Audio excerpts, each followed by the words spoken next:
भाई मैं तो सलाम ठोकता हूँ उन लोगों को जो इन पापा की परियों को स्कूटी या बाइक चलाना सिखाने के चक्कर में अपनी जान की ही बाजी लगा देते हैं। अब ऐसा भी नहीं है कि हर बंदा इनके झांसे में आ जाता है। कुछ बंदे स्मार्ट भी होते हैं, वो सही समय पर अपने आप को स्कूटी से अलग कर लेते हैं और भाई जैसे तैसे करके अगर ये पापा की परियां थोड़ा बहुत स्कूटी चलाना सीख भी लें, फिर ये नॉर्मल ड्राइवर नहीं बनती, ये डायरेक्ट हैवी ड्राइवर बन जाती हैं और फिर स्कूटी पर खड़ी होकर भाई कोई स्कूटी को मेन स्टैंड पर खड़ी करके अगला पहिया उठाने की कोशिश करती है, तो कोई स्कूटी के पिछले टायर से सर्कल बनाने की कोशिश करती है, कोई खाली रोड पर बिना मतलब दूसरे की बाइक को उड़ा देती है, तो कोई स्कूटी को ही गोलमाल मूवी की बाइक बना देती है।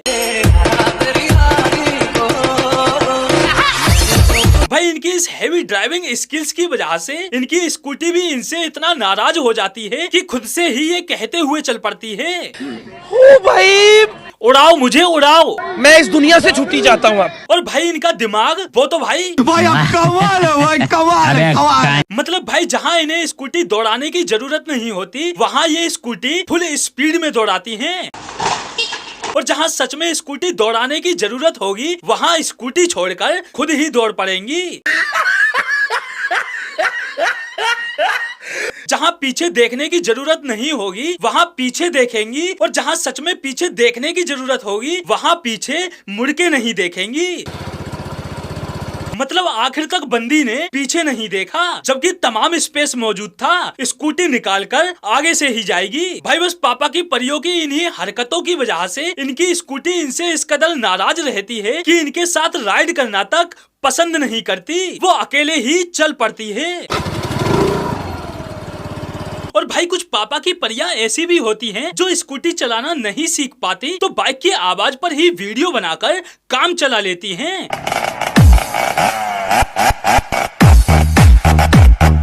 लेकिन अफसोस रियल लाइफ छोड़ो, रियल लाइफ में तक इनसे स्कूटी नहीं चल रही। आखिर सस्ती एक्टिंग वाले टिकटॉक ये जो ठहरे, पापा की परियां लगी हुई हैं दोनों हाथों से एक्सीलरेटर देने में।